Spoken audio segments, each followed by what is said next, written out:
When a popular physician is gunned down outside her office, an entire city is rocked to its core. Her homicide was shocking and extremely upsetting to very many people. I just couldn't believe it. I cried for days. To shoot someone 6 times shows the viciousness of this crime.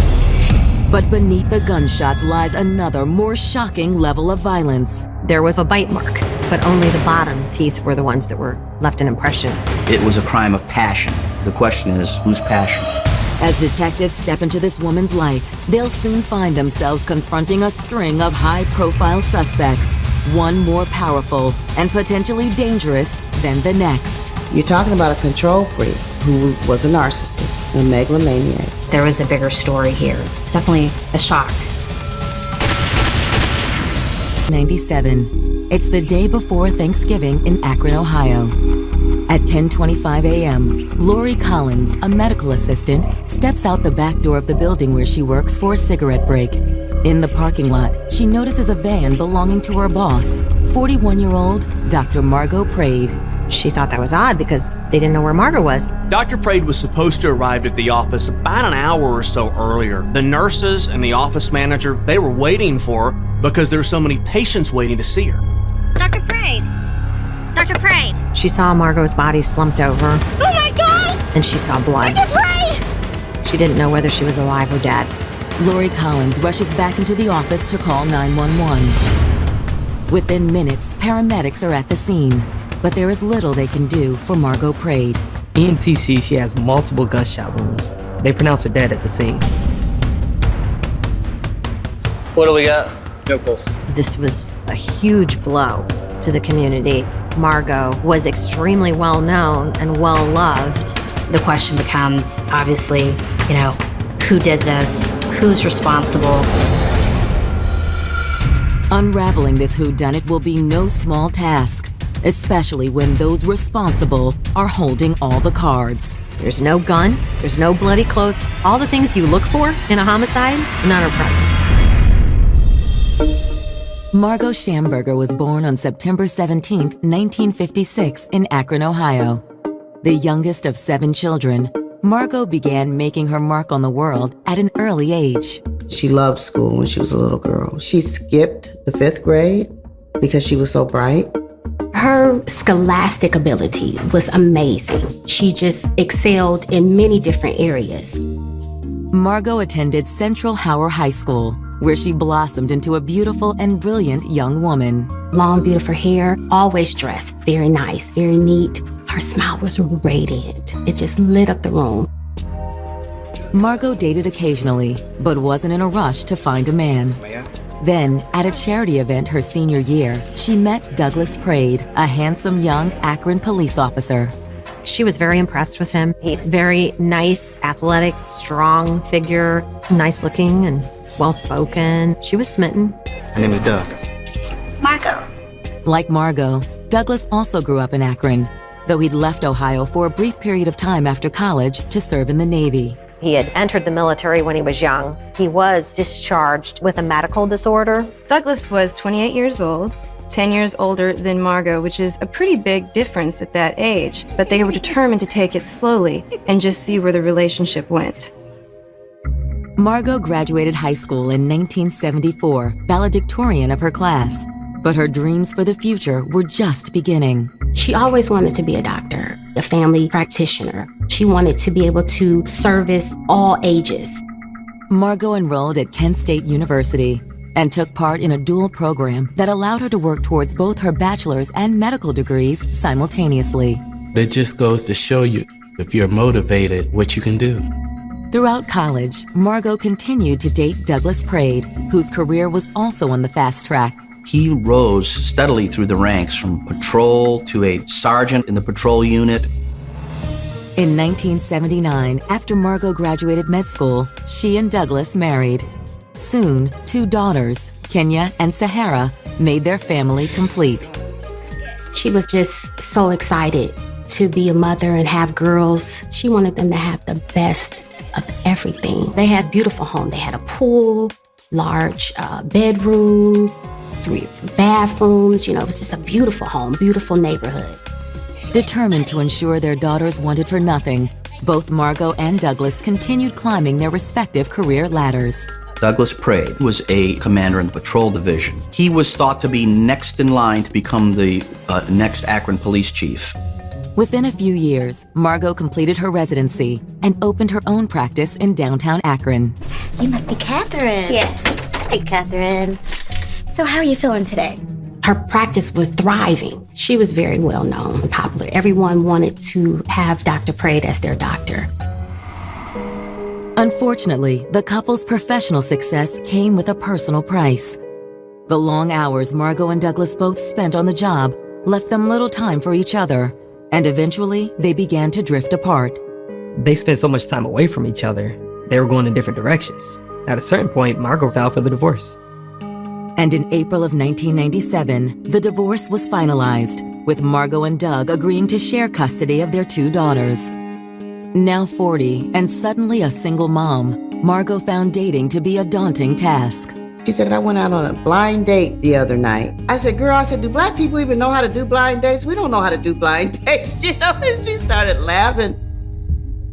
Then in June 1997, a friend introduced Margot to Thomas Houston, an attorney from Columbus, Ohio. Thomas Houston was a very well-educated attorney who worked for a prestigious law firm. Thomas was it. So successful, really, really nice. Margot and Thomas made such an intense connection that within a matter of months, they began talking marriage. What do you think about it? I love the idea of being Mrs. Houston. Margot fell in love, and so did Thomas Houston. He just said it was an incredible connection. She was planning on getting engaged and moving out of town, maybe to Cincinnati. She was just so happy. Which makes the scene in the parking lot of Margot Praed's medical practice the morning of November 26th all the more horrific. It was shocking that a prominent doctor in our area was found shot in the parking lot of her own practice. Margot was a superstar, and she was not just a superstar in the community, she was a superstar within her family. So who would want Margot Praed dead? As investigators begin combing through the crime scene, they quickly realize that answering that question will be no simple task. The crime scene just simply didn't make any sense, and the crime itself was so unfathomable that detectives didn't even know. Shortly after 10:30 a.m. on November 26, 1997, police in Akron, Ohio converged on a medical building parking lot where 41-year-old physician Dr. Margot Praed was found dead in the front seat of her minivan. Now, one of the first questions on investigators' minds is how long has Margot been here? Like most mornings, Margot had gone to do her rounds first. She had gone to the hospital, checked on all of her patients, and then gone to the office. They think she left the hospital about 8:45 or so. The nurses and her office manager were waiting for Margot to come in as the patients are kind of lining up. And it's 9:15, it's 9:30, it's 9:45, it's 10 o'clock, and they can't reach her. Her body was found at 10:30 a.m. Had she arrived at 9 a.m., her normal time, is that when she was killed? And if so, why had nobody noticed her body before that? Detectives considered different motives for the murder. The most obvious initial concern would be that it was like an attempted carjacking or a robbery because it was in a parking lot. As they search the car, CSIs discover a diamond tennis bracelet on the passenger seat floor, one they presume belonged to Margot. Hey, look at this. One theory was that someone walked up to rob her. Maybe they struggled a little bit over the tennis bracelet, and then this person shot her. The condition of Margot's clothing seems to support this theory. She had on her lab coat. It was completely saturated with blood. Buttons on her lab coat were ripped off. We knew there was a struggle in the van with her attacker. But as police continue searching Margot's van, they begin to wonder if this well-to-do doctor had really been the victim of a crime of opportunity. They found her purse in the backseat of the car undisturbed with, money and credit cards in it. So they became concerned that this appeared to be an intentional murder. As CSIs continue processing the scene, patrol officers radio Margot's ex-husband, Captain Douglas Praed, and inform him that there's been an incident outside her practice. Once they realized that the victim was Margot Praed, they told Doug to come to her office immediately, but they didn't tell him what had happened. Most of them didn't know that they were divorced. This was not common knowledge, even though it had happened 6 months earlier. When Douglas Praed arrived on scene, he was falling to the ground and holding his face and appearing very distraught. Though it pains them to see their beloved captain doubled over with grief. Once Douglas Praed gains his composure, investigators know they have a job to do. Captain, I hate to do this, but I gotta ask you some questions. That's okay, I understand. A woman is killed. Who is the first suspect? The husband. But in this case, the husband is a high-ranking police official and the detective's commanding officer. So this makes for a pretty awkward situation. Can you tell me where you were this morning? I was at the gym working out. What time was this? 9:30. He was very physically fit. He did work out regularly. It was his normal routine. Where is this gym? Over by my apartment. Off Washington, about 4 miles away. Is there anyone that was there that may have saw you? There was this woman. I don't know her name, but I've seen her there before. Of course, detectives know that they're going to have to confirm the captain's alibi. Captain, we should do a gunshot residue test. Absolutely. I mean, that's procedure. A gunshot residue test is a test that is supposed to let you know if someone has recently fired a handgun. It's not 100% reliable, but it's a pretty good indicator. We have your hand. A gun residue test was performed on Douglas Praed and was negative. Can you think of anyone who would want to kill Dr. Praed? I don't know if you guys know this, but we recently got a divorce. I didn't. I'm sorry. I mean, it was totally amicable. But she did start dating somebody. I think his name is Thomas Houston. I think you need to check him out. Yes, sir. I need y'all to find out who did this. I can have any resources y'all need. Sir. It really became a hunt for who had the motive to kill Margot. Who would want Margot dead? And within a matter of hours, investigators would uncover evidence that would have everyone scratching their heads. Pathologists have seen all kinds of crazy things. I would say they probably have made a prominent and extremely popular family physician. She just had a huge practice, over 7,000 patients, which is unbelievable for a city this size. Whether she was helping people with their terminal illnesses or whether she was helping people with their physicals and pee-wee football, she was there for them. News of Margot's death spreads quickly throughout the city. I had gotten a phone call from a family friend. I was devastated. My whole body just collapsed. Margot's body is taken to the medical examiner's office for an autopsy. She'd been shot 6 times. This shows the viciousness of this crime. The speculation was that the gun used was a .38 caliber revolver because there were no casings found at the scene. As the autopsy continues, the medical examiner notices an unusual mark on Margot's upper left arm. What is it? That's a bite mark. This was only half of a bite mark. Only the bottom teeth were the ones that were left an impression. How do you have half a bite mark? I don't know. I've never seen anything like this before. The medical examiner also finds signs of the bite mark on Margot's clothing. There was a slight impression of it on the lab coat, but her lab coat was soaked in blood. For those present, Margot's injuries seem telling. The 6 gunshot wounds and the bite mark are indicative that this is a very personal attack, that this is someone Margot Praed knew and someone who was angry at her. Given the seemingly personal nature of the crime, could Margot's ex-husband Douglas Praed be involved? At the scene, Douglas appeared genuinely overcome with grief and had willingly submitted to a gunshot residue test. But investigators had yet to confirm his alibi. Douglas told detectives that he was in the gym working out when Margot was shot.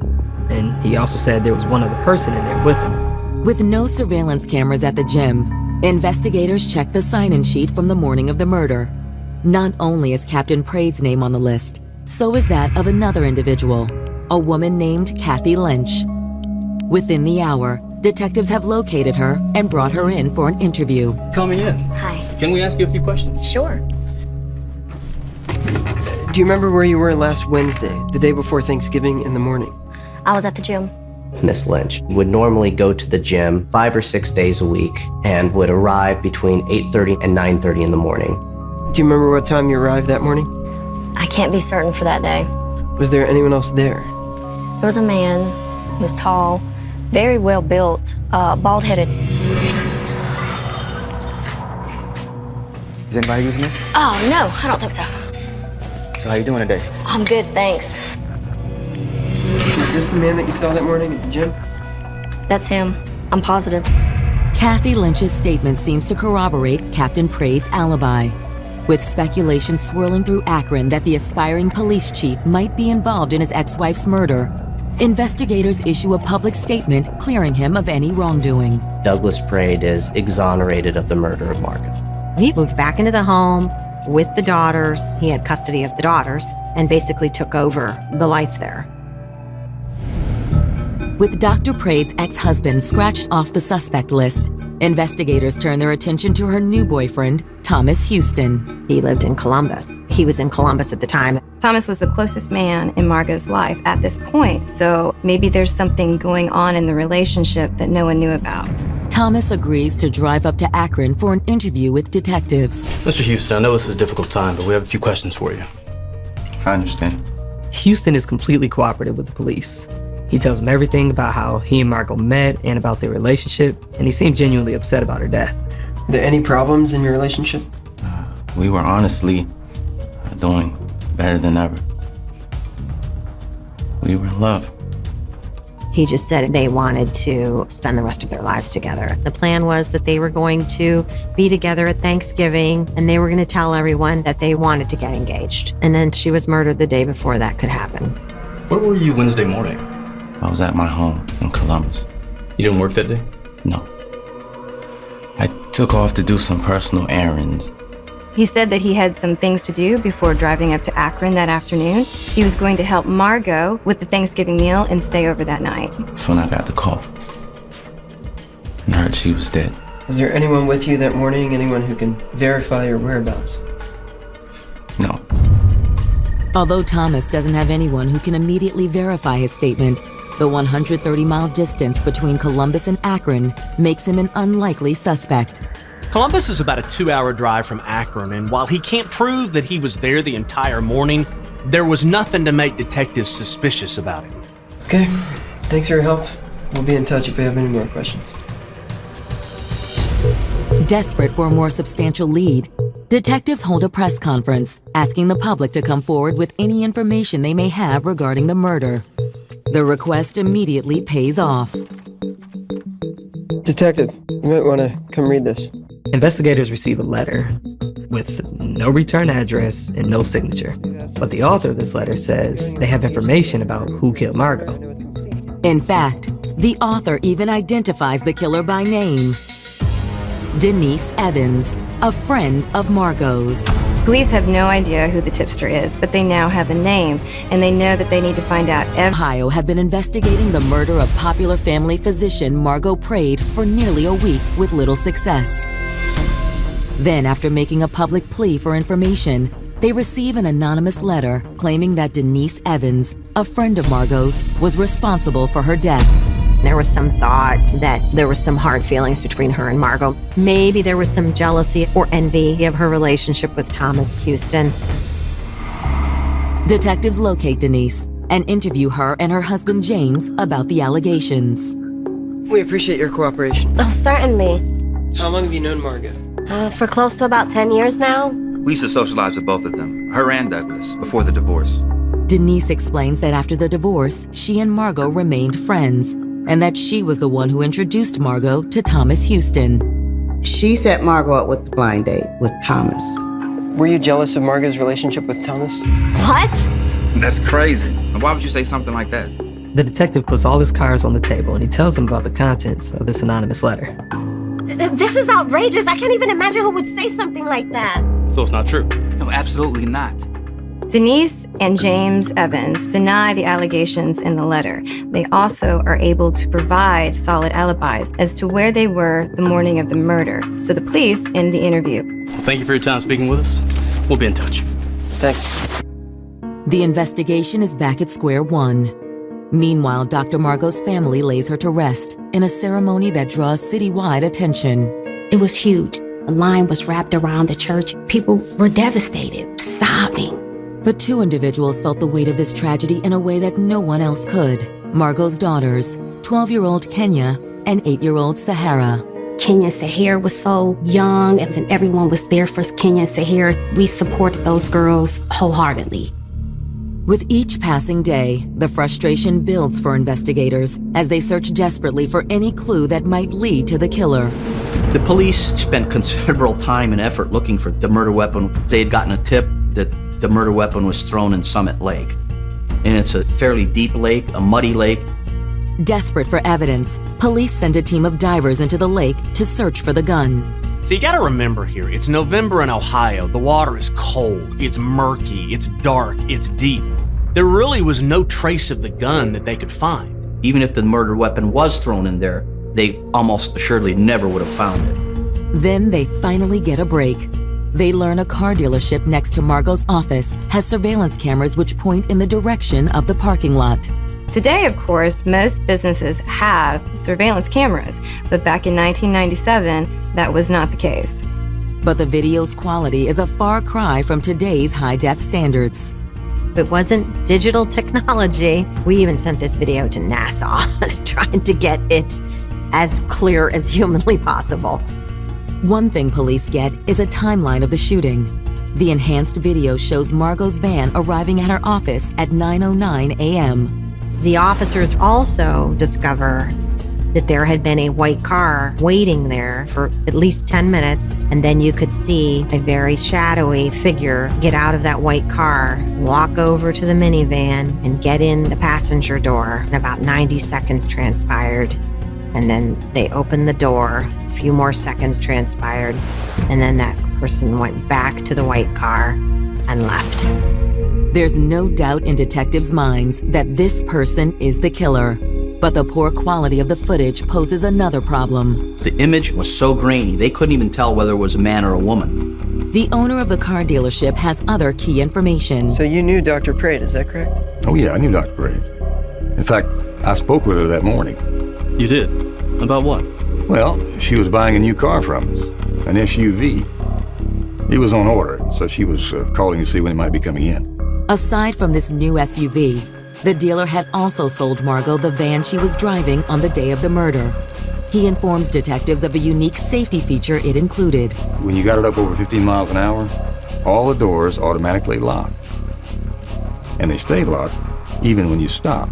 So when she pulled into the lot, all the doors were locked? Yeah. So in order for someone to get into the car, they either had to have a key or Margot would have had to have unlocked the door. This confirms what police already suspected. Margot's killer was someone she knew. The two men closest to the doctor were her ex-husband, Police Captain Douglas Prade, and her new boyfriend, Thomas Houston. Now detectives wonder if they had been too quick to dismiss them as suspects. It was known by friends and family that Doug Prade had a key to the van that Margot was driving. Thomas could have had a key to the van, but even if he didn't, Margot would have let him in. And although longtime friend Denise Evans seems to have an airtight alibi, the information about the vehicle's locking mechanism now prohibits detectives from ruling her out. But before inquiries can be reopened into these three potential suspects, a surprise witness comes forward with game-changing information about the morning of the murder. He was there that morning. He saw the white car driving away, and he could identify who was driving it. Detectives in Akron, Ohio believe the individual responsible for the murder of Dr. Margot Prade was someone close to her. And while surveillance footage of the crime scene can't specifically ID the killer, investigators have one other key piece of evidence that might: the bite mark on Margot's arm. Now, a bite mark is not as conclusive as, let's say, a fingerprint is, but it can be compared to a suspect's teeth to either include them or exclude them. And so we decided, let's start getting exemplars and let's start seeing if we can't exclude some of these other suspects that have been thrown out here. Investigators obtained dental impressions from numerous people. including ex-husband Douglas Prade, boyfriend Thomas Houston, and Margot's friend Denise Evans. As comparisons are being conducted by a forensic dentist, investigators use the surveillance video to cross-reference the alibis of their 3 potential suspects. They start with police captain Doug Prade. When they had initially looked at Doug Prade, they believed that the murder had happened somewhere between 9:30 to 10:15. But now they know that the murder happened somewhere around 9:10 or 9:12. This is a completely different story. Doug Prade had told detectives he was working out between 9:30 and 10:30, and a witness was able to verify that. But Doug Prade's apartment was only a 6-minute drive away from Margot's office, so he could have been in that parking lot at 9:12 and then to the gym by 9:30. When police questioned Doug the morning of the murder, they tested his hands for gunshot residue. The initial results were negative, but when investigators dig deeper into the report, they uncover an important error. It was a new gunshot residue kit, and the person that did the test forgot to remove the tape, and so they swabbed his hands, and they didn't get any sample. Investigators also dig deeper into Doug and Margot's divorce, and soon discover it was anything but amicable. Initially, Margot's friends and family did not want to come forward and say anything negative about Doug. After all, he's a police captain. But eventually, slowly, they started coming forward and saying how volatile the relationship had become. There were a whole host of issues going on with Margot and Doug's marriage. Doug had had multiple affairs and in fact had fathered a child by another woman. Friends and family say Margot was willing to look the other way, at least for a while. Where have you been? I didn't think you would still be up. Well, I'm surprised you thought about me at all those little girlfriends you've been running around with. Come on, don't do this right now. I'm sick of being your doormat. Think you can walk all over me. Margot's friends say that eventually she became fed up with Doug's serial infidelity and filed for divorce. As for Doug, he wasn't so much okay with the divorce as he was in denial. Doug wouldn't even hire a lawyer, wouldn't sign the papers. It became an uncontested divorce because he wouldn't get involved in any way. And when the presiding judge awarded Margot the family home, Doug refused to acknowledge that decision as well. He had keys to the house, so he would just let himself in. Ultimately, Margot had to obtain a court order to have Doug removed from the home. Margot's finally free to start dating other men. This incensed Doug even more. When she would be out, he would question the babysitter and later the children on where she had been and who she was with. When Margot starts dating Thomas Houston, that really sets Doug off. Not only is he a professional, a well-to-do attorney, he also doesn't live in Akron. He lives in Columbus, which means that Doug has no control over him. She just wanted Douglas to go away and let her live the rest of her life out in peace and harmony, and he just wasn't willing to do that. He couldn't let go. I remember one time I was over at her house, and he came in. Me and Margot was there. Margot! We gotta talk about this right now! You doing him right now? Who's this guy Thomas you've been seeing? None of your business. Who is Thomas? Get out of here right now! And I never saw rage like that. Scaring rage. Frightful rage. I'm talking about fear. We gonna talk about this, Margot!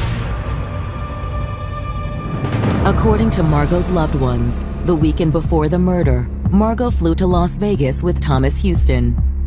Margot got a phone call from Douglas Prade in which it was relayed to her that he was staying at her house with her kids. This made Margot extremely upset.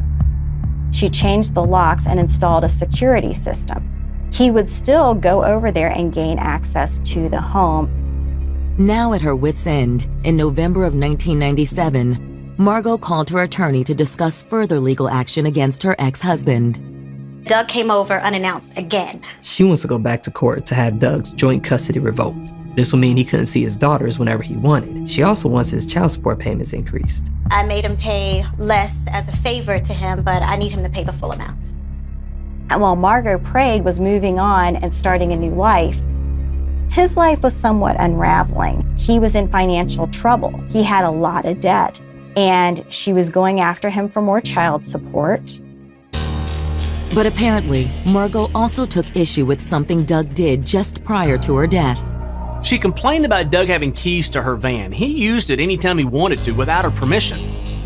Detectives have to wonder, did Doug use his key that morning to enter Margot's van and kill her? The problem is that this is all very circumstantial. Douglas Praed appears to have a motive. He is very jealous of the relationship that Margot has. He also is having financial difficulties, but this is not enough for an arrest. The investigation grinds on. Then almost 3 months after the shooting, a man named Howard Brooks comes forward with a shocking revelation. Thanks for coming in. All right, thank you, sir. So, tell us what you know. His name was Howard Brooks, and he was a patient of Margot's. And he had just been there that morning. And after the appointment, I was outside waiting on my ride to come. And I saw this white car just peel out the parking lot. At the time, Brooks didn't think it was a big deal. But later on, people he talked to thought he should go to the police. So did you get a good look at the driver? Yes, absolutely. Would you recognize him if you saw him again? Yeah, definitely. Yeah, sure. The detectives show him a photo lineup, which includes a photo of Douglas Praed. That's him.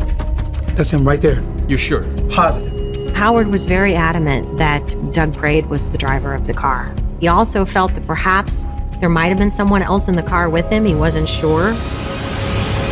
Detectives now believe they have enough evidence to arrest Douglas Praed for his ex-wife's murder. But there are still nagging questions. Howard Brooks' statement places Doug Praed at the scene, but it does not prove that he was the shooter. What about the other person in the car? Could they have been the shooter or an accomplice? Brooks has identified Margot Praed's ex-husband Douglas as the man he saw speed away from her office on the morning of November 26, 1997. While detectives think Douglas shot his ex-wife out of jealousy, they have questions about the second person Howard places inside the getaway car. Could this other person in the car be the actual shooter? Could Doug Praed have just been the getaway driver? As investigators ponder these questions, comparisons on the bite mark impressions on Margot's upper left arm are completed. That was the lab. The mold they made of Doug's mouth, it matches Margot. You have to remember, this was only half of a bite mark, but only the bottom teeth were the ones that were left an impression. Doug had an upper partial denture, so his entire upper mouth was a denture that was removable. When the mold of Doug's lower teeth was compared to the bite mark on Margot's arm, it's a match. And it's enough to convince detectives that Doug must be the shooter. Looks like he's our guy. The bite mark had to have taken place during the assault. Doug got into the car, he struggled with Margot over the gun, and he bit her. On February 23, 1998, Akron police arrest one of their own, Captain Douglas Praed, and charge him with the murder of his ex-wife. When he got arrested, everybody was elated. Others have mixed emotions. I was very angry, because she was loved by so many people. How can anyone want to do that to someone? It was really strange because I respected Douglas. I respected the work he did at the police department, but in my heart, I knew Douglas had killed her, and I knew that they arrested the right man. The arrest of a high-ranking police official for murder is front-page news all over the state. Akron police captain kills his ex-wife, who's a prominent doctor. It's unprecedented. One of Akron's most notorious murder cases. There are people who refer to it as kind of our local OJ case. Everyone knows about it, and most people have an opinion on it, very similar to OJ as well. There's people who are convinced that he's guilty, and then there are people who think that he isn't. As prosecutors prepare for trial, investigators uncover even more damning evidence against Douglas. It was a bank deposit from 6 weeks prior to the homicide.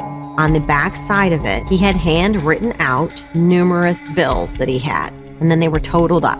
And then that total amount was subtracted from the sum of $75,000. Now, $75,000 is significant because that is the amount of money that Douglas had to gain if Margot had died prior to February of 1998, in which time her life insurance policy would expire. Douglas Praed was the only beneficiary of that life insurance. On September 1st, 1998, in a Summit County courtroom, the state of Ohio versus Douglas Praed gets underway. Armed with their new cache of evidence, Prosecutors opened their case by painting a picture of a jealous and controlling ex-husband who would rather kill his ex-wife than see her with another man. You have an ugly divorce. You have Doug Prade exhibiting controlling and abusive behavior. Margot Prade had told friends and family she was in fear for her life. He knew she was planning to marry Thomas Houston. He knew she was going to court to try to take away custody, to try to increase child support, and he wasn't going to stand for it. Prosecutors argue that on the morning of the murder, Captain Prade drove to his ex-wife's office, arriving just before 9. Prade waited in the parking lot for Margot's van to arrive. She pulled in a little after 9. He walks over to the van, probably unlocked the passenger side door with his key.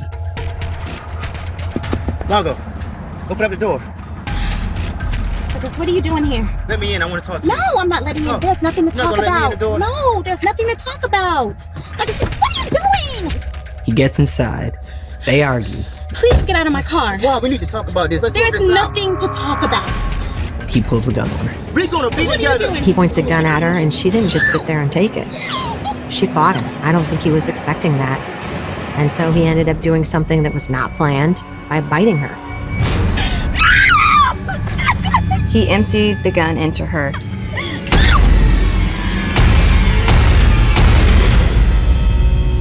Then he went back into his car and he left. And as he was passing Margot's building, he was seen by Howard Brooks, who was standing outside waiting for his ride. Doug drives back to his apartment complex and rushes down to the gym, trying to establish an alibi. I don't think he counted on the fact that we were going to be able to pinpoint the exact moment of the homicide. But Doug's defense attorneys argue that the prosecution's case is purely circumstantial and that there is no direct evidence linking him to the crime. No weapon was ever found, no clothing worn at the time of the shooting was found, no car was ever found. The defense also attacks the testimony of Howard Brooks and his identification of Doug as the driver of the white car. He did not come forward until a couple of months after the crime. Police showed a number of photo lineups that were suggestive, some people say. To cement their case, the defense makes a bold decision and calls Captain Doug Prade himself to the stand. Douglas Prade asserted that the divorce was amicable and that he was staying in her home at her request. When he testified, I wouldn't say he did a bad job of testifying, but he painted a pretty rosy picture of their relationship. Prosecutors counter by pointing to the bite mark found on Margot's body, which they claim is proof Doug was the one who murdered her. We had photographs of Doug's teeth, the bottom half, and we had photographs of Margot's arm. And we literally slid one right over the other for the jury with the expert there to say, see, which they could see. It's a match. However, defense attorneys make the case that Doug's dentures didn't supply his mouth with enough force to leave the indentation. The defense's expert said that Douglas Prade was incapable of a powerful bite with his top teeth because they were loose-fitting dentures. There's no way that Douglas Prade could have inflicted this bite mark. He attempted to do an demonstration in the courtroom of how weak his bite was. And the expert put a long baguette shape of wax and put it in Doug's mouth and then told him to bite hard on it. And this dentist, he pulled it out and Doug's upper dentures flew out of his mouth. But in the prosecution's mind, the demonstration backfires. The defense's demonstration actually answered why there was only half a bite mark. Anyone else would have left a top and bottom bite mark, but Doug did not because his top teeth came out. This also explains an anomaly on the surveillance video.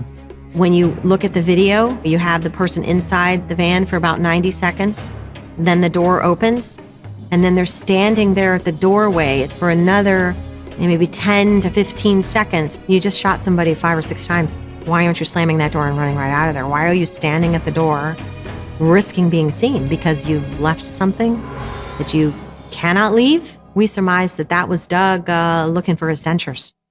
On September 23rd, 1998, after 3 weeks of back-and-forth testimony, Both sides rest, and the jury begins deliberations.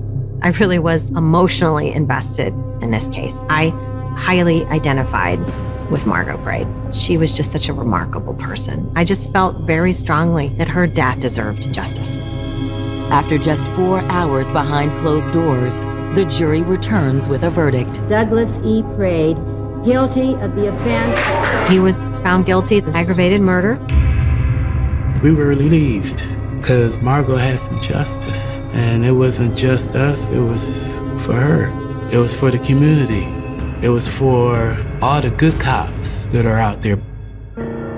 Even as Judge Mary Spicer sentences Douglas Braid to life in prison, the former police captain remains defiant. I absolutely did not kill Margot. I stand here in front of you talking to you like this is a convicted person.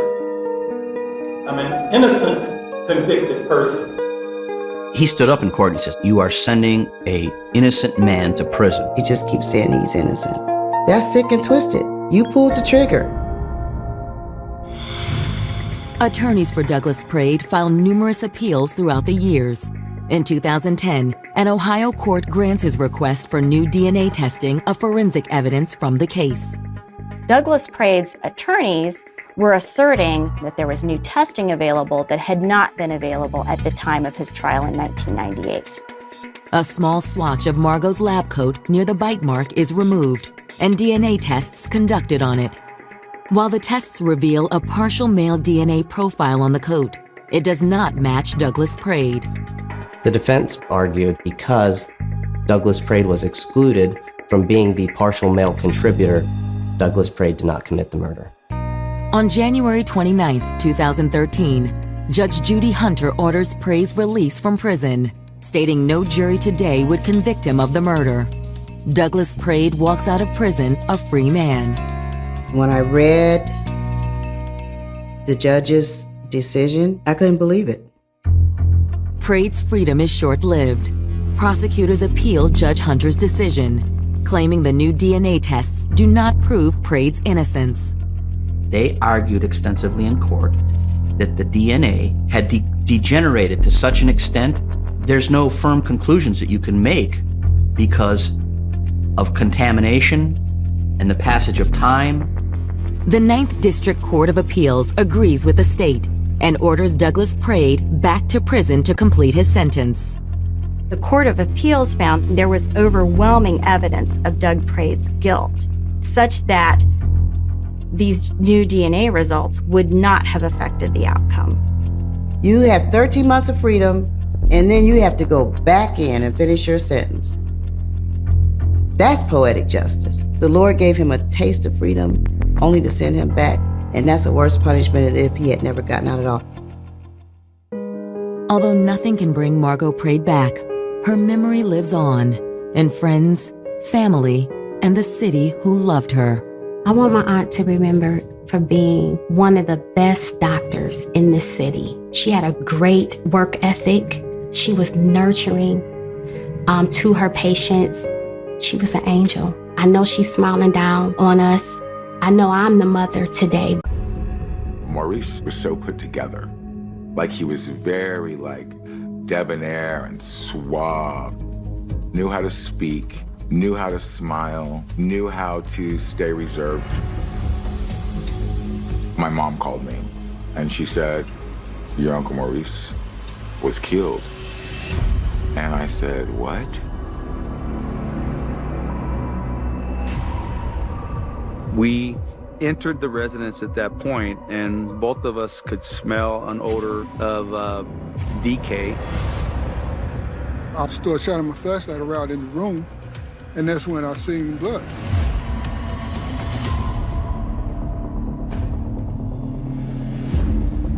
She's developed this fixation with him. It was kind of like we came into each other's lives at that time for a reason. She thought because of her age and the way she looked that we wouldn't have suspected. She just lied and lied and lied. The dream wasn't going to come to fruition. She wanted payback.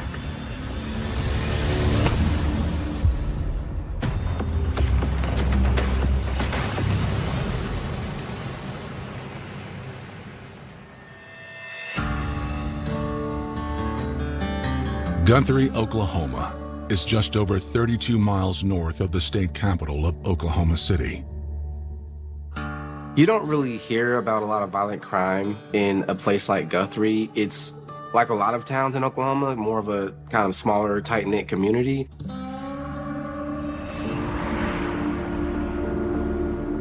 On the afternoon of Saturday, December 10th, 2011, officers on patrol with the Guthrie Police Department receive a request for a welfare check on 60-year-old resident Maurice Byrd. Maurice used to live across from the police department, and I used to, every now and then, go out there and say, "Hey, what's up, Maurice?" Dispatch calls and says that Maurice's ex-wife wants to talk to me on the telephone. Dispatch passed me through to her, and she said that Maurice was supposed to be in Kansas City with the rest of his family to make some decisions about his mother. She said something's wrong because Maurice was supposed to be in here last night. She said he wouldn't miss this. I go to the house, knock on the door, nobody answered the door. So I walked completely around the house, didn't really see anything, and I went back around, knocked on the door again. He tried the doorknob, which the front door was unlocked. At that point, Officer Williams, he called me and asked for my assistance so we can go check this residence. So we went to the front door, opened it up, announced ourselves that we were the Guthrie Police Department. They get no reply.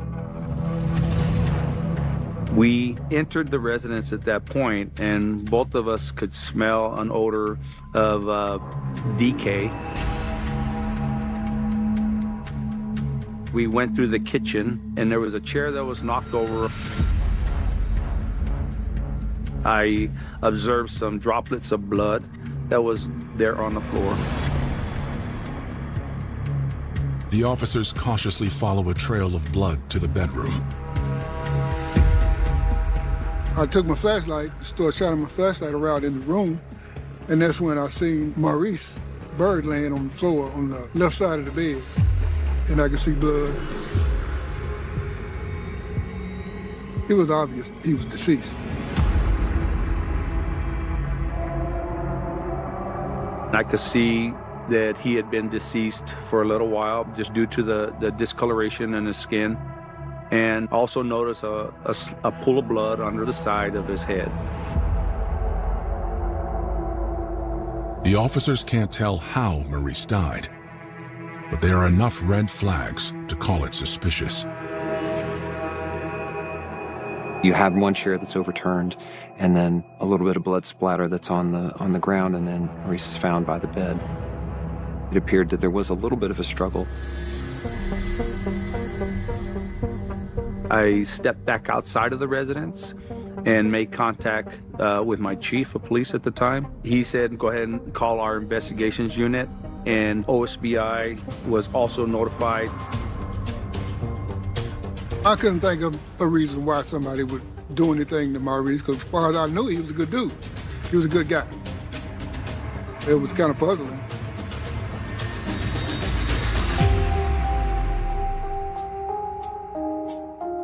Francis Maurice Byrd was born in 1951 and raised in Kansas.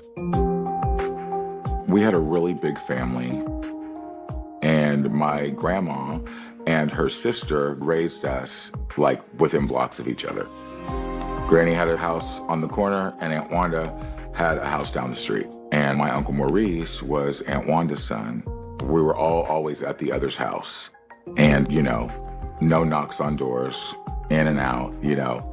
Everybody knew everybody's business, obviously. And, you know, we just all loved each other. Like the rest of his family, Maurice graduated from Independence High School, and then he went on to pursue a degree in business, which he obtained in college. Maurice was so put together. Like, he was very, like, debonair and suave and, like, attractive and, like, smooth.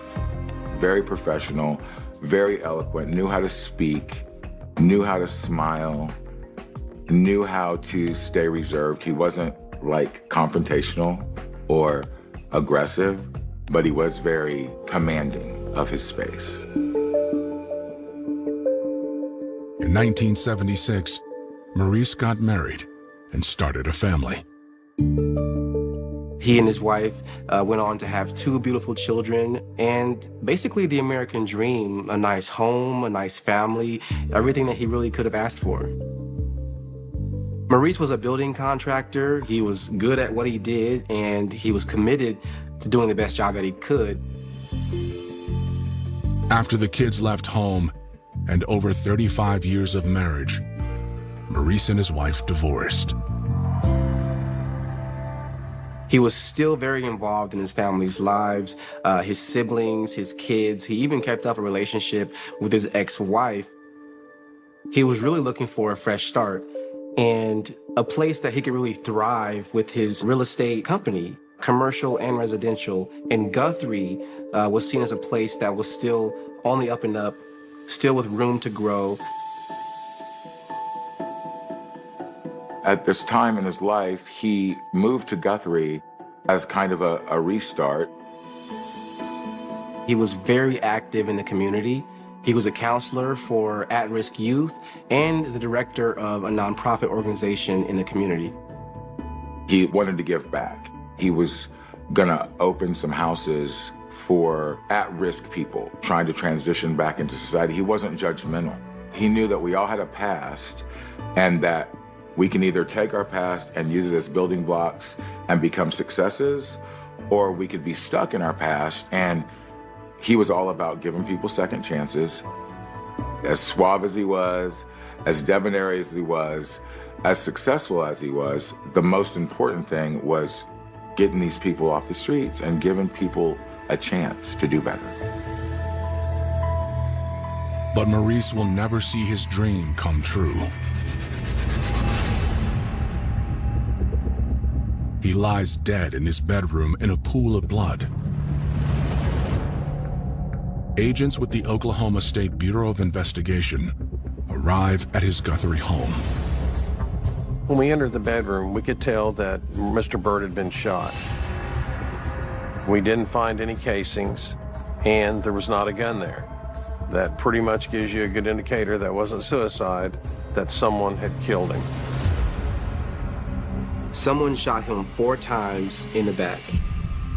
Whoever did this wanted to make sure he was dead. First and foremost, there weren't any signs of forced entry to the residence. And that can tell you a couple of things. One is that Maurice had opened the door and maybe somebody had surprised him. However, there was no signs of struggle at the doorway. There was no marks on the door, meaning that it didn't appear that entry was made forcibly into the residence. So the possibility emerged that Maurice knew the killer. Does that mean they were friends? Does that mean that you open the door and somebody's got a gun in your face?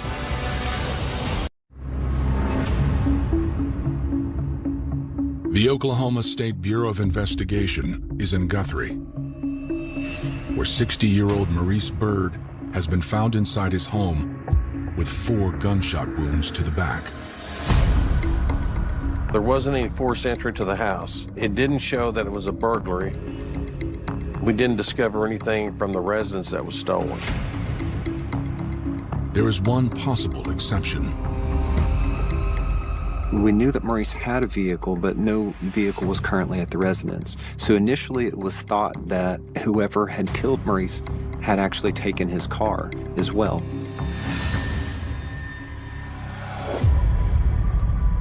Inside, investigators try to piece together what happened. You could see a turned over chair in the kitchen, and we could see a drop of blood. Investigators theorize Maurice was first shot in the kitchen. It appeared that he ran away and he was shot again in the bedroom and was found face down. That's where you start to think, was he trying to seek safety? Was he trying to get to a weapon of his own? His handgun was next to the bed inside a drawer. And you start to think that maybe he was trying to get something to defend himself with. There wasn't any shell casings. Sometimes that could indicate that someone picked them up. It could also indicate that it was a revolver versus a handgun, a semi-automatic. There is something else in the bedroom that stands out. Processing the bedroom where Mr. Byrd's body was, there were several gift cards that was laying on the dresser. The cards are worth thousands of dollars. There's nothing criminal about it. It just seems strange.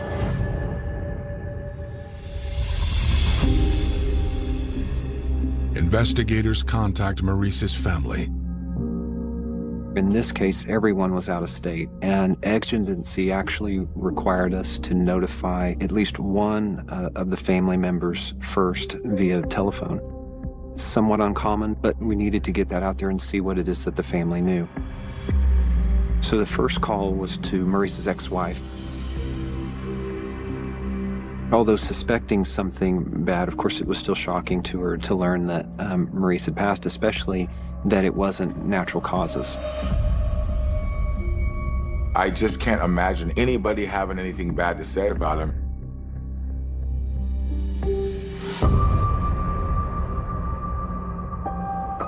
Well, the first thing you'd want to do is figure out who's the last person that contacted him. She begins to establish a timeline. She hadn't spoken to him since around the 5th or the 6th. In calls to his brother and daughter, they say the same thing.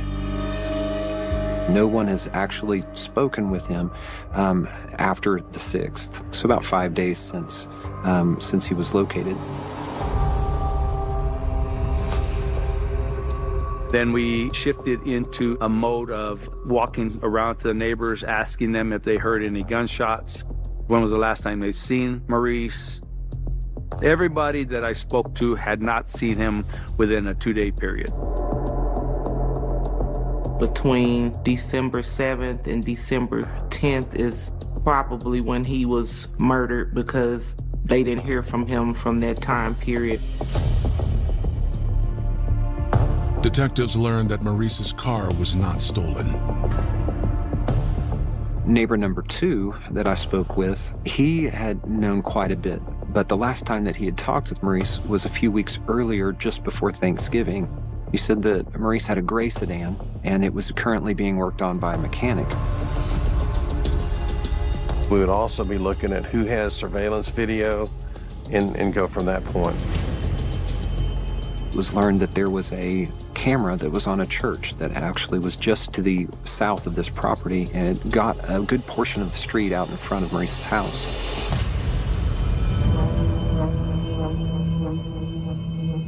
Knowing that Maurice's car has been in the shop for weeks, detectives look to see if any other vehicles have been to his house in the days since his family last heard from him.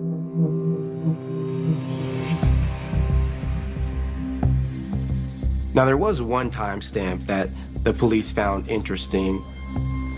It was marked for December 7th at 7:18 p.m. And on that camera footage, you see a sedan, medium to light colored, pull up, and out comes a lady. She goes into the house, spends a certain amount of time in there, comes out of the house and leaves in the sedan. A white elderly woman with white hair got out and went inside. She was inside for about 5 minutes, and then she gets back into her car and drives away. Her visit comes after Maurice's family and neighbors last heard from him. Whoever she is, she could be the key to solving the case. They need to talk to her because there's questions.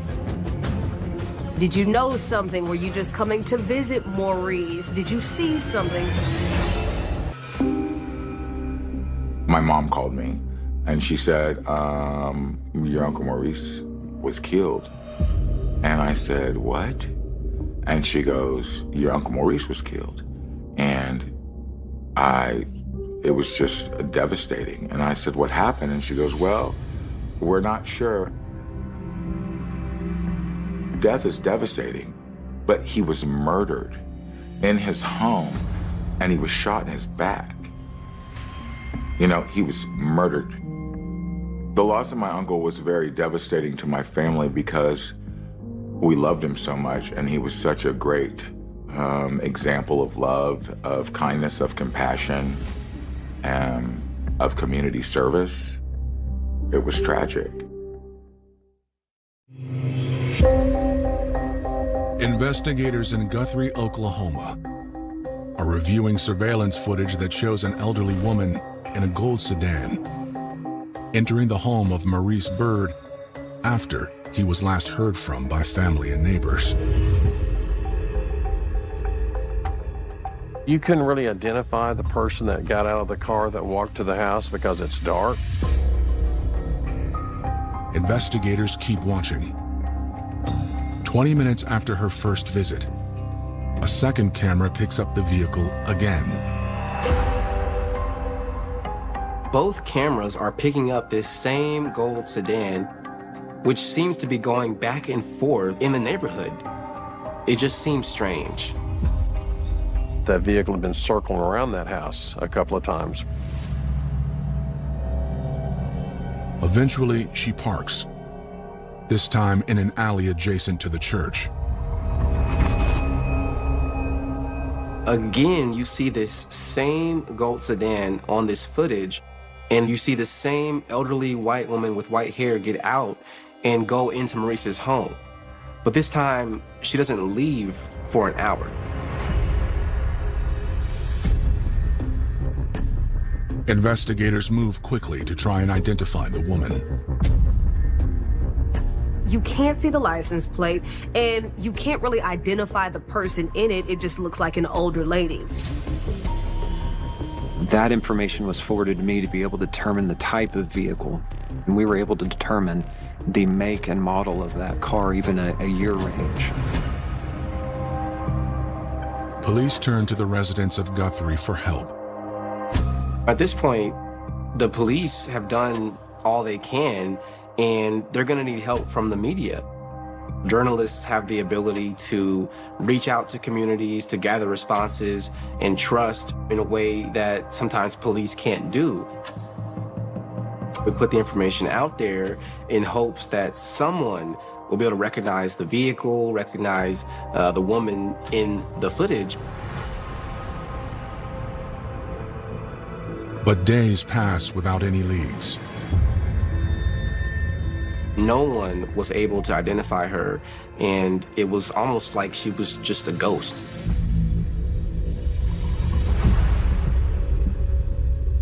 On December 17th, 2011, 10 days after Maurice's murder, Guthrie police receive a phone call from one of his family members. According to the relative, something upsetting occurred at Maurice's funeral earlier that day. The family gets to the funeral.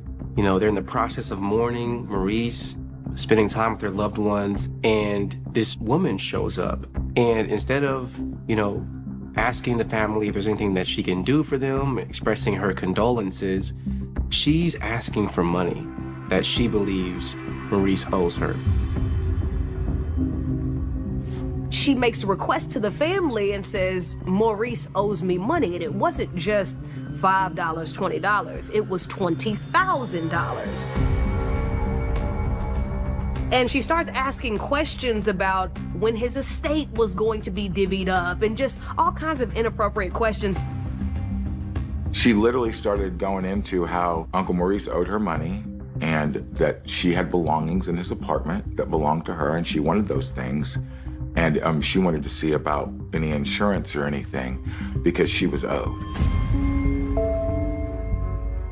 The family member goes on to say that the woman isn't a stranger. She is 65-year-old Beverly McComb. She actually used to date Maurice's cousin, so they had seen her around before, but Maurice's cousin had since passed away.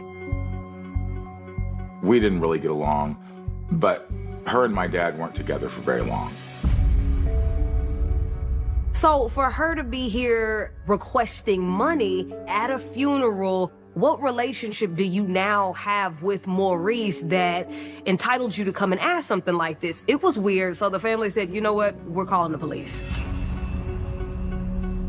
Mrs. McComb was asking for money, wanting the family members, that was his children, to pay back some money that he owed her. Well, that's obviously very suspicious. Investigators immediately take a look at Beverly McComb.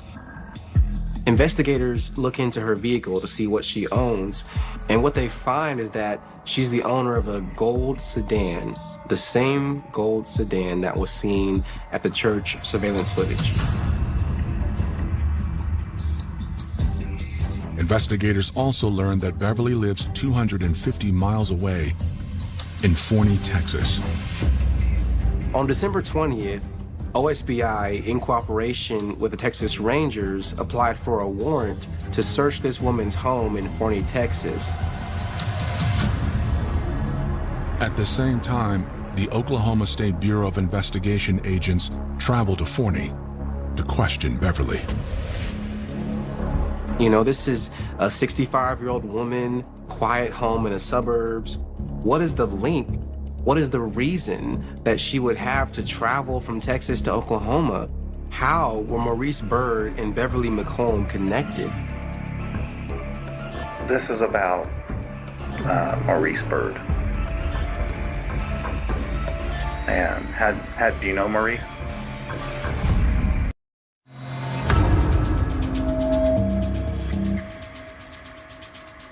Agents with the Oklahoma State Bureau of Investigation are in Forney, Texas, questioning 65-year-old Beverly McComb about the shooting death of Guthrie resident Maurice Byrd. So police started interviewing Beverly, and she was very calm in her demeanor. She was compliant, answering questions. All right. How do you know Maurice? I went with his cousin, like I said, back in '87. I met him then, and then just over the years, we were around each other. Okay. Who's Maurice's cousin? Tommy Anderson, and he's deceased. That's how I reconnected with Maurice. Her relationship with his cousin didn't go well, and they broke up. And then when they broke up and she kind of never really found anybody to be with, then she went online trying to see if she could find Tommy, and then discovered that Tommy had passed away. So then she reached out to Maurice and then was able to reconnect with him. Beverly felt an instant connection and a closeness to Maurice because he was related to Tommy. So what type of relationship did you and Maurice end up having? Were you guys boyfriend, girlfriend? No. We were very good friends. He had the philosophy that that things are kind of, predestined. He was very spiritual. Beverly says that Maurice inspired her to make a fresh start in Guthrie, just as he had done after his divorce. He was gonna help me move. I was trying to find a job. She shared her problems with Maurice, and he shared his with her.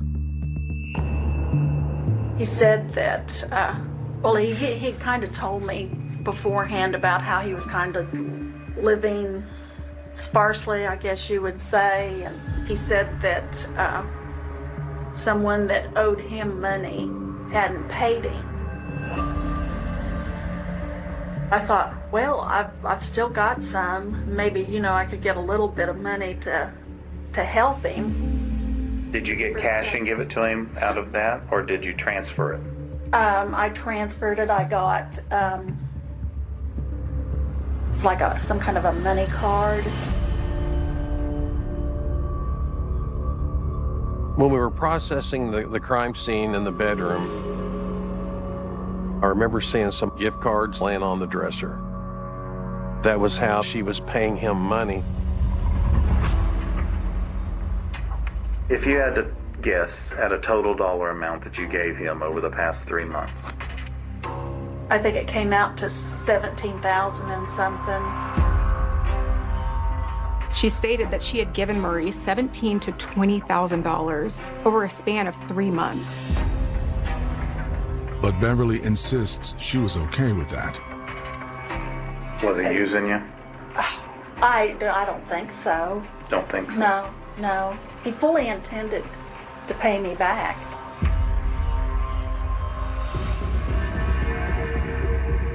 Beverly admits to investigators she was in the Guthrie area the week Maurice was killed.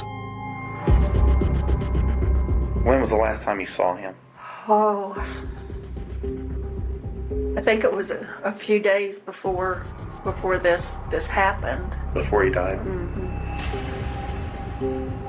But investigators tell Beverly they know exactly which day she was there. Okay. There's several cameras on this building. Okay. With different views.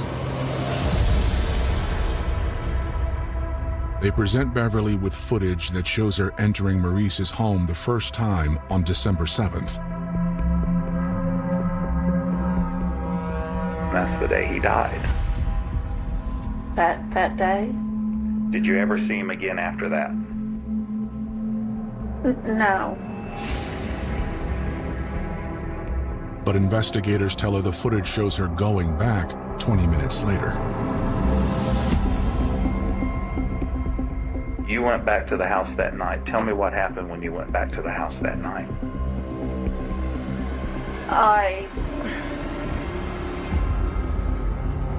So now she has no choice but to reveal, yes, I was there. Beverly offers an explanation.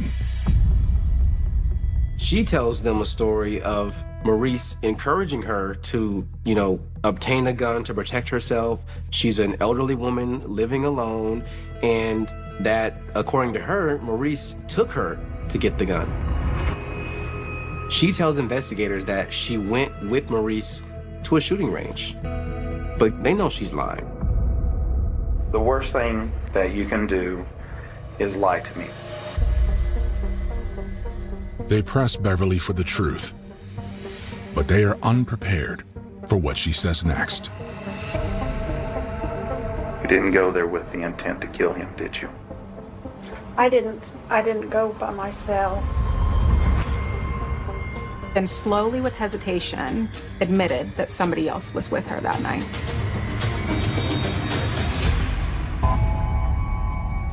People underestimated her probably because of the way she looked. They would look at her and say, oh, that's a grandma. She didn't do nothing. I think she thought because of her age and the way she looked that we wouldn't suspect it, but, we got detectives that don't stop until they get what they need to get, until they get the right person.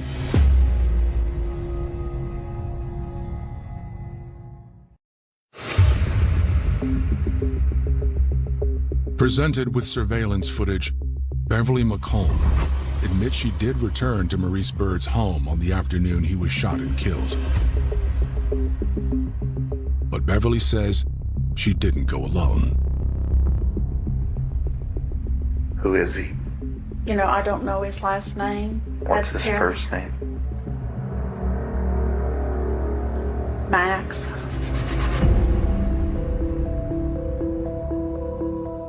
Is he your boyfriend? He's just someone that I had met. How did you meet him? In Guthrie. She seen him walking down the street and just decided to pick him up. They went to a motel and they had sex. And then they had a rendezvous at the hotel for several days.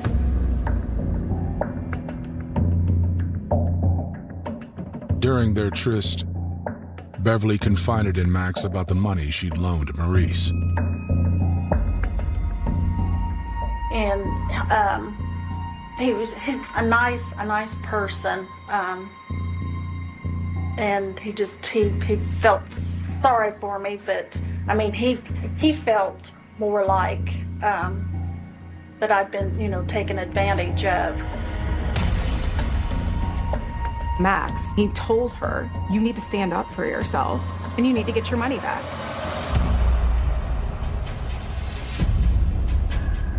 On December 7th, she says they went to Maurice's home together. They took her gun, at Max's suggestion. He thought that we should take it in, and I tried to talk him out of it. To scare him? Yeah. Then Maurice opened the door, and I started in, and then Max came behind me and came in. And then he and Max, they were hollering back and forth at each other, and I went in to use the bathroom. And it seemed like that it was escalating. While she was in the bathroom listening to the conflict, she heard Maurice say, "Oh, you've got your gun. I've got mine too." And that's when she heard the gunshots go off.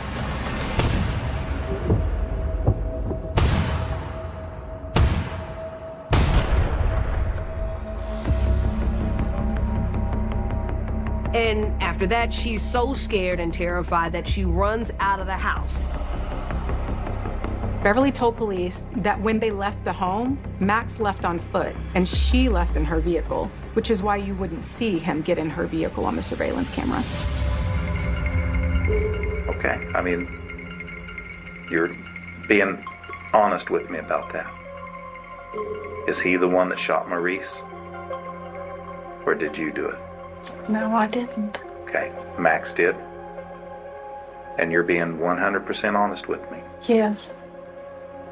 Okay. I mean, I have to check all of this out. She doesn't know his last name, but she does have his phone number written down on a piece of paper at her house. Beverly tells them they will find the gun there as well. He gave you the gun back? Yeah. Where's it at your house? It's on a shelf in my closet.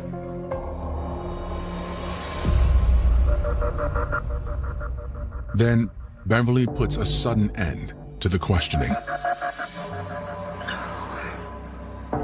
Maybe I do need a representative.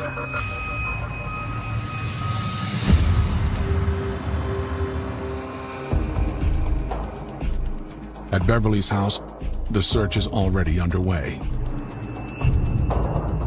Police found a piece of paper with Max's number on it. They also find the gun, just where Beverly said it would be. Police find a .38 revolver in her house. And, it's the same type of gun that was used in Maurice's murder, and the number of bullets missing matched the amount of shots to Maurice's body. So at this point, she has said that Max has shot Maurice, and police are now at the point where they have to do their due diligence. They trace the phone number and come up with a name Guthrie police are familiar with. Max was just a guy that everybody knew that, just hung around town and did what he did.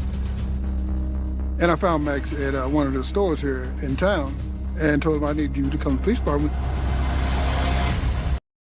Basically for sexual relations.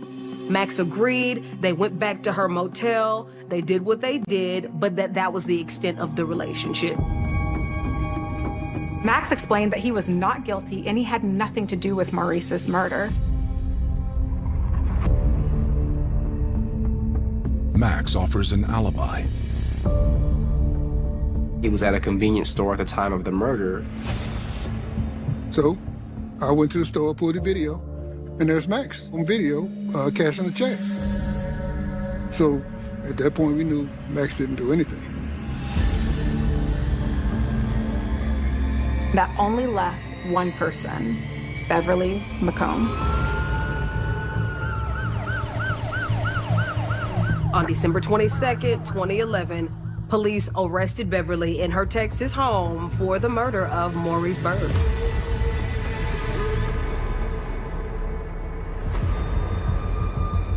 Beverly maintains her innocence. In early 2013, prosecutors prepare for trial. They believe Beverly developed strong feelings for Maurice after they started talking online. It's almost as if she's developed this fixation, this obsession with him. But the tides turned when she loaned him thousands of dollars. Apparently, he wasn't paying it back quick enough for what she liked. She decided to take matters in her own hands. She purchased a gun, drove from Texas to Guthrie. Prosecutors say that Beverly approached Maurice at his home demanding he pay her back the $20,000 in loans. Either he refused or he didn't have it, but he gave her an answer she didn't like. They're arguing and he's not giving her her money back, and she just got angrier and angrier. Beverly was just hurt. She wanted revenge. She was angry. So she shot Mr. Byrd and killed him.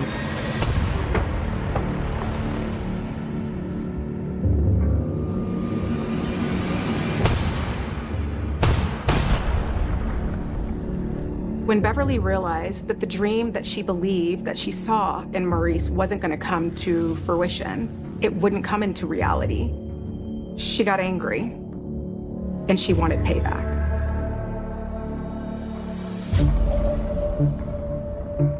Facing life in prison, Beverly starts having second thoughts. Now, in March 2013, Beverly's attorney files a motion to change her plea in order to strike a deal where if she admits guilt, she'll be given a more lenient sentence. The judge ultimately sentences her to 40 years in prison with 30 years suspended as long as she maintains good behavior. Maurice's family is outraged. Is it a deal just for women? Or is it a deal just for white people? What kind of deal is it? And can we call it what it is? It's just not right. She didn't even serve the full 10 years before being released. You know, we have cases in Oklahoma of people who were sentenced to life in prison for simply being at the scene of a crime when they were 18, sometimes 17 years old. And you have this elderly white woman who thinks about what she's going to do. It's a premeditated act. She goes and murders someone, lies to police about it, and then even after she gets caught, she's given a lenient sentence. It's all a travesty. Nobody's satisfied. My family is not satisfied. Justice was not served. She did not pay for her crime. Is there a world where he would have taken $20,000 for her and not given her money back? Absolutely not. There is no history of my uncle running off with people's money. None whatsoever.